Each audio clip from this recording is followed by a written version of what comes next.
মৰিয়নি নকচাৰীত অনুষ্ঠিত হ'ল যোৰহাট জিলা টাইকোৱাণ্ডো চেম্পিয়নশ্বিপ 2024। দেওবাৰে মৰিয়নি নকচাৰীৰ গোহাঁইবাৰী নাট্য মন্দিৰত অনুষ্ঠিত হৈ যায় যোৰহাট জিলা টাইকোৱাণ্ডো চেম্পিয়নশ্বিপ।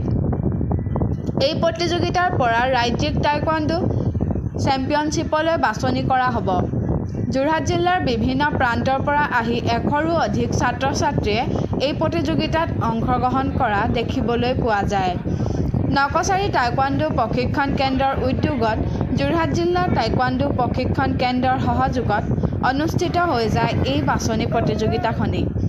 এই অনুষ্ঠানত উপস্থিত আছিল যোৰহাট জিলা টাইকোৱাণ্ডো সন্থাৰ সম্পাদক তপন পাত্ৰ বৰগোহাঁই, নকচাৰী টাইকোৱাণ্ডো সন্থাৰ সভাপতি ৰাজু গোহাঁই, সম্পাদক দেৱজিৎ গগৈ, নকচাৰী টাইকোৱাণ্ডো প্ৰশিক্ষণ কেন্দ্ৰৰ মুখ্য প্ৰশিক্ষক ৰাজা শইকীয়া আৰু কেইবাজনো বিশিষ্ট অতিথি। এই অনুষ্ঠানতে মেট্ৰিক পৰীক্ষাত সুখ্যাতিৰে উত্তীৰ্ণ হোৱা 3গৰাকী খেলুৱৈ আৰু 2023-24 বৰ্ষত ৰাষ্ট্ৰীয় প্ৰতিযোগিতাত অংশগ্ৰহণ কৰা নিবিৰ জোনাক দত্ত, বৃষ্টি সন্দিকৈ আৰু প্ৰিন্সিপিয়া বৰকটকী সম্বৰ্ধনা জনায়। দেওবাৰে অনুষ্ঠিত হৈ যোৱা যোৰহাট জিলা টাইকোৱাণ্ডো চেম্পিয়নশ্বিপত বাছনি হোৱাসকলে জুলাই মাহত তেজপুৰ কলেজ ইনডৰ হলত অনুষ্ঠিত হ'বলগীয়া ৰাজ্যিক টাইকোৱাণ্ডো চেম্পিয়নশ্বিপত অংশগ্ৰহণ কৰিবলৈ সুবিধা পাব বুলি সন্থাৰ বিষয়ববীয়াই জানিবলৈ দিয়ে। দিনজোৰা কাৰ্যসূচীৰে অনুষ্ঠিত হোৱা যোৰহাট জিলা টাইকোৱাণ্ডো চেম্পিয়নশ্বিপখনি সুকলমে সম্পন্ন হৈ যায়।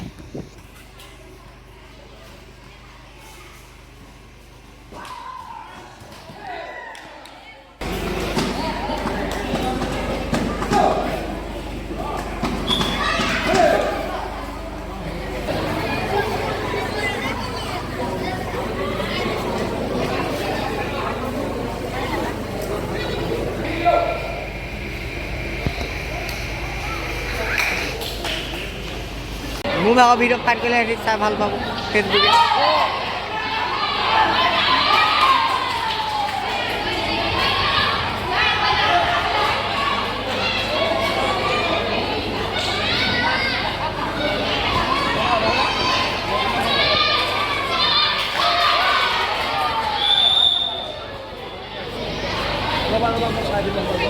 নকআউট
পাছলৈ আহি কেনে গ'ল শিল্পী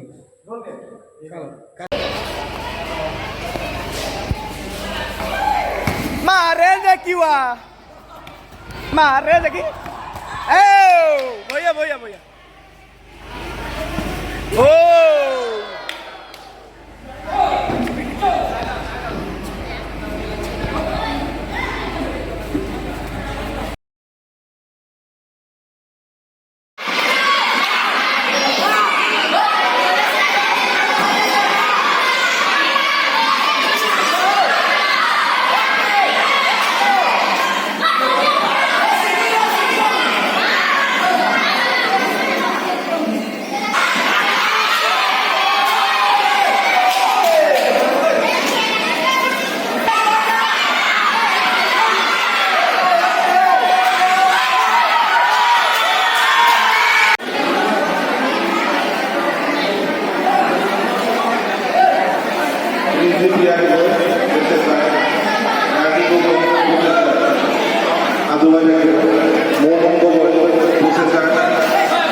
ইয়াত আমাৰ যি টাইকোৱাণ্ডো বাছনি পৰীক্ষা অনুষ্ঠিত হৈছে সেইখন হৈছে আমাৰ 15, 16, 17 তাৰিখ জুলাই